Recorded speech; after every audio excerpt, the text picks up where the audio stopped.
छत्तीसगढ़ में बीजेपी की तरफ से मेयर प्रत्याशियों के नामों का ऐलान कर दिया गया है। रायपुर की यदि बात की जाए तो मीनल चौबे जिनकी उम्मीदवारी सबसे तेज यहां पर मानी जा रही थी, सबसे प्रबल दावेदार वो मानी जा रही थी, तो रायपुर से उन्हें ही प्रत्याशी घोषित किया गया है। दुर्ग की यदि बात की जाए तो दुर्ग से अलका बागमार को यह जिम्मेदारी सौंपी गई है। दुर्ग से उम्मीदवार महापौर का उन्हें घोषित किया गया है। राजनांदगांव से प्रत्याशी है मधुसूदन यादव जो कि पहले सांसद भी रह चुके हैं। संजय पांडे को जिम्मेदारी दी गई है। जगदलपुर से उन्हें प्रत्याशी बनाया गया है। जगदीश रामू रेहरा को धमतरी से प्रत्याशी घोषित किया गया है। वहीं संजू देवी राजपूत कोरबा से प्रत्याशी बनाई गई हैं। बिलासपुर से पूजा विधानी और राम नरेश राय चिरमिरी से प्रत्याशी बनाए गए। वहीं मंजूषा भगत अंबिकापुर से प्रत्याशी बनाई गई हैं। भाजपा की तरफ से महापौर ने अपने प्रत्याशी घोषित कर दिए गए हैं और जीवर्धन चौहान रायगढ़ से प्रत्याशी घोषित किए गए हैं। तो बीजेपी मेयर प्रत्याशियों का ऐलान कर दिया गया है। छत्तीसगढ़ में लंबे समय से इंतजार किया जा रहा था और मीनल चौबे जिनके नाम पर आईबीसी 24 ने भी बहुत पहले आपको जानकारी दी थी कि सबसे प्रबल दावेदार मीनल चौबे मानी जा रही है और देखिए उनके नाम पर मुहर लग चुकी है। बीजेपी के महापौर प्रत्याशियों का ऐलान हो चुका है। अंबिकापुर से मंजूषा भगत को जिम्मेदारी सौंपी गई है। चुनावी मैदान पर वो अब अपना दांवपेच खेलती हुई नजर आएंगी, सौंपी गई है। इसी तरह कोरबा से संजू देवी राजपूत, इन्हें यहां पर इस बार उम्मीदवार बनाया गया है। चिरमिरी से राम नरेश राय को जिम्मेदारी सौंपी गई है। बीजेपी ने महापौर प्रत्याशी घोषित कर दिए हैं।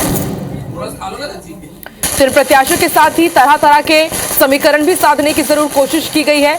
अलग अलग की जो महापौर पद की सीट थी आरक्षण के हिसाब से आरक्षित हुई थी और उन्हीं समीकरणों को साधते हुए भाजपा की तरफ से महापौर प्रत्याशियों का ऐलान कर दिया गया है। रायपुर से बीजेपी प्रत्याशी जो कि अब महापौर के लिए बीजेपी प्रत्याशी चुनी गई है, मीनल चौबे से खास बातचीत की है आईबीसी 24 संवाददाता ने। एक्सक्लूसिवली सुनिए।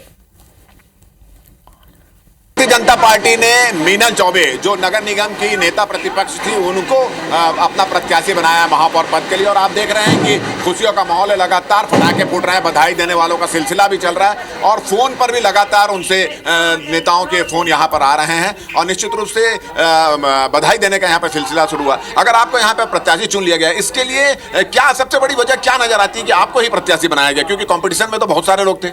देखिए, परीक्षा बहुत लोग देते हैं और सब योग्य भी रहते हैं और हमारे जितने भी दावेदार थे सभी योग्य दावेदार थे और भारतीय जनता पार्टी के पास योग्य दावेदारों की कमी नहीं है, मगर किसी न किसी को तो एक अंक ज़्यादा मिलता है और उसी नाते मैं चुन ली गई हूँ। और मुझे लगता है कि जो मैं लगातार 15 वर्षों से नगर निगम में काम की हूँ तो मुझे मेरे अनुभव का फ़ायदा मिला है और बाकी जनता का प्यार मुझे यहाँ तक ले आया। क्या क्या मुद्दा रहेगा, किस तरह का रायपुर को क्या रूप देने वाली है, कुछ प्लानिंग है आपकी, क्या क्या रहेंगे मुद्दे चुनाव? नगर निगम का जो मूल काम होता है स्वच्छ पेयजल उपलब्ध कराना, जनता को सफाई देना अच्छे से और बिजली की व्यवस्था देना और मेरा पूरा प्रयास रहेगा कि मैं इन तीनों चीज़ों को शहर की जनता को मुहैया कराने का पूरा प्रयास करूं। इसके अलावा जनता है वो सुकून की ज़िंदगी जी सके, ये मेरा प्रयास रहेगा। ईश्वर जिनको जन्म देता है उसको अच्छे से जीने का अधिकार भी मिलना चाहिए। जो झोपड़पट्टी वर्ग के लोग हैं मैं वहाँ भी जाकर उनकी सुविधाओं का ख्याल करूँगी। अच्छी शिक्षा उनको मिले, अच्छी सफाई उनको मिले, अच्छा चलने का रास्ता उनको मिले, ये सब मेरी प्राथमिकता रही। नेता प्रतिपक्ष के रूप में और एक पार्षद के रूप में जिन्होंने जो पार्टी के लिए काम किया है, नगर निगम के लिए काम किया है, उसको देखते हुए उनको मौका दिया गया है और इसके लिए वो अपने पार्टी के नेताओं का और भारतीय जनता पार्टी के वरिष्ठ नेताओं का आभार व्यक्त करते हैं। कैमरामैन धर्म के साथ राजेश मिश्रा, आईबीसी 24 रायपुर।